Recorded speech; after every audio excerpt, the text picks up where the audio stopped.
Focused. Okay. So when immigrating to Germany... Hi guys, it's Vanessa from Wander Onwards, and today I have a very special video for you today. We're going to be talking about how I passed my A1 German test in 2 weeks.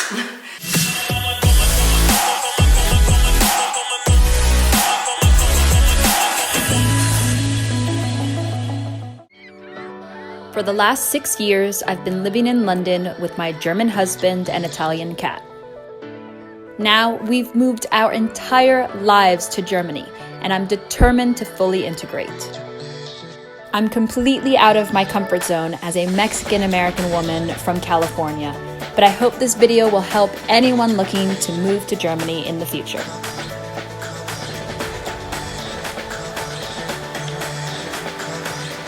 For my spousal visa in Germany, I was required to prove a basic understanding of German. What the hell does that mean? Now, there's a lot of information online, and it's kind of unclear if they're actually just like straight up test you at your immigration interview, or if you can prove it with other documents. So I decided to be safe since I had some additional time, and I decided to get formally qualified. Now, the formal qualification that I needed is a A1 certificate. That proves that I have a basic understanding of German because I understand how the sentence structures work. I can ask about the time, where the train is going, how to read it a little bit. So they say that this requirement is so immigrants can get better assimilated into Germany, but also it kind of just weeds out people who are not willing to do the work, if I'm being honest. Hi guys, it's Vanessa from Wander Onwards, and today I am preparing for my A1 German test.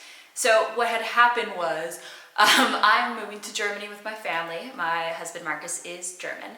And so in order to be here, I need a A1 qualification or equivalent to prove that I have a basic understanding of German. This seems really bizarre since most Germans speak English and I can get around. Sorry, my cat. Xiaowang! So this seems a little bizarre since most Germans speak English, but honestly, I think it is appropriate. After all, integration is really difficult in a country if you don't speak at least a little bit of the language. And just as a foreigner, I want to be part of this community. I want to be part of this country long term. So if this is what's required of me, then I'm happy to do it. But for the language requirement specifically, you can typically go to a Goethe Institute, I'll link that below as well. And this is the National German Language and Cultural Association, and they're literally all over the world. So currently, Germany has a large influx of refugees, so everybody is trying to get into the A1 language centers in order to prove that milestone of their German visa requirement. As a result, I ended up starting my visa process this February. I got my 90-day spousal visa outside of Germany, which you can do. And then once I got inside Germany, I realized there was no tests available until May. And that's actually outside of my 90-day window, so I had to get creative about what I was going to do. So my only two options were go to Freiburg in like 4 hours outside of Munich. But then one of my followers on Instagram recommended that I look into these Austrian equivalents. And I actually found an A1 test in Salzburg, which is only an hour and a half, hour 50 minutes away from Munich. And I actually can just take a train there and it would all be a lot simpler. So because the test is in 2 weeks, I don't really have a choice. I looked all over the United Kingdom. I was willing to go to Glasgow to take a German test and still completely sold out. I looked all over the major cities in Germany, so Munich, Frankfurt, Berlin, Düsseldorf. Nobody had an A1 opening for me. The way I'm preparing for this test is I'm using Learn German with Anya, who is on YouTube and Patreon, and she's fantastic. She's created a completely free A1 course that you can find on YouTube. I will link her down below. Honestly, she is a godsend because no matter if you're a spouse trying to come in from Germany, whether you're a refugee, Anya really has covered a lot of this information in depth and has really built a business that I really want to support. If you are enjoying this video, please give it a thumbs up. It really helps my channel grow.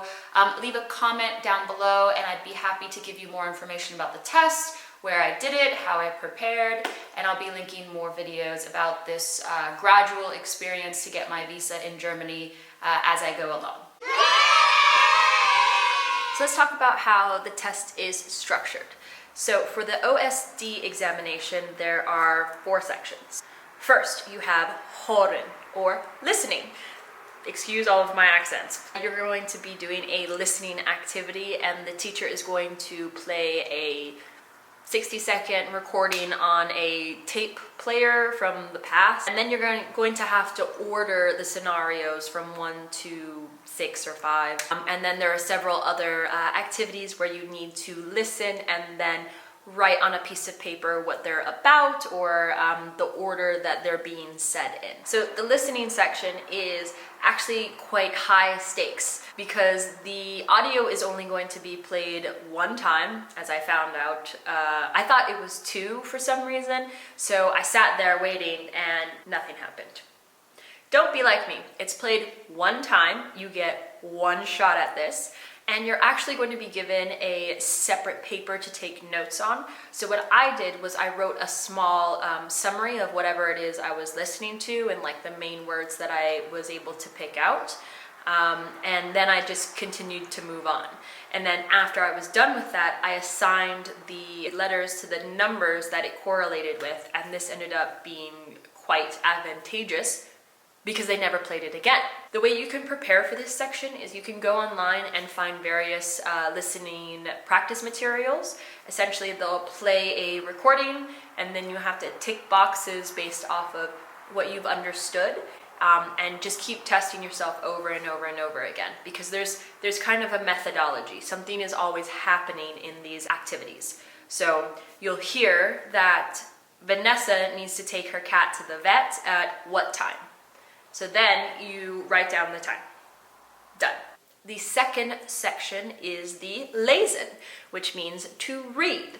Now in this section you're going to read some texts. It's not very difficult. It's more about what time someone should be there, what the seasons are, what day of the week is this appointment at, and you'll have about 25 minutes to do that. For the lesen section, make sure that you're constantly practicing online with small texts, and then practicing entering the answer into various questions. So for me, I used a lot of German.net, and you would actually read this section and then go down here and answer some of the questions. Because I kept getting in the habit of taking a small text, learning how to interpret it, this made me super prepared for my A1 test when I actually took it, because it's testing you as a test taker, not as a actual German language speaker. Something that's super funny about practicing the lesen section is the fact that many of these activities are like super old school. Several of my practice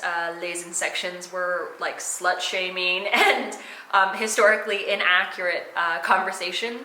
For example, one of the sections said, Paul and Paula have only been married for 2 years, but they have a 7 and 8-year-old child. Can we stop slut shaming Paula and Paul? It's 2020. Leave Paul and Paula alone. The next section is the schreiben.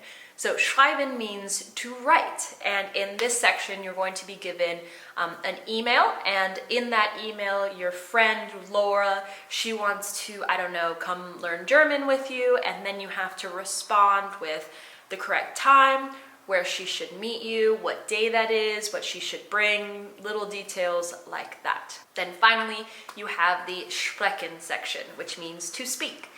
Now, in the sprechen section, you're going to be given a picture, And in this picture, you have a scenario. So this could be anything from a woman taking her car to the car repair shop, or an individual going to the doctor. I got super lucky, and my scenario was a pet owner taking his cat to the vet. For anyone that has ever interacted with me, you will probably know that I am obsessed with my cat. His name is Xiao Huang. He has a Chinese name, but he's from Italy, and I found him in the United Kingdom. What could be better than that? So in my Schwecken section, I actually started having a good time with it. I started making jokes and saying things like, "My God, you have to save him.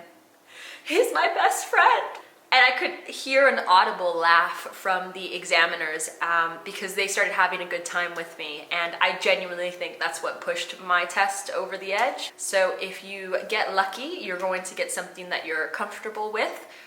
In the examination process, there's actually 3 scenarios that you get to choose from. So you have 3 different opportunities. The main things you should focus on in your studying is 1, learning about professions, because the Schwecken is going to be about interacting with some sort of professional. 2, you should learn the nouns, the verbs, the types of jobs associated with that particular profession, because that's how you continue a dialogue. And then you should know some like casual phrases like "Wie geht's?" and "Was möchtest du?" Like what would you like? This is going to help move the conversation forward, because it can get kind of like uncomfortable and awkward in the test scenario if you don't know some key phrases. I hope this video was helpful in your studying process for the German A1 test. If you have any questions about my immigration process as an American moving to Germany, definitely hit me up on Instagram @WanderOnwards. If you're interested in moving abroad as an American, definitely check out my masterclass, The Great Escape, on withlovetravel.com. Thanks for watching. If you liked that video, give it a thumbs up and subscribe to my channel to get notified about new videos every week.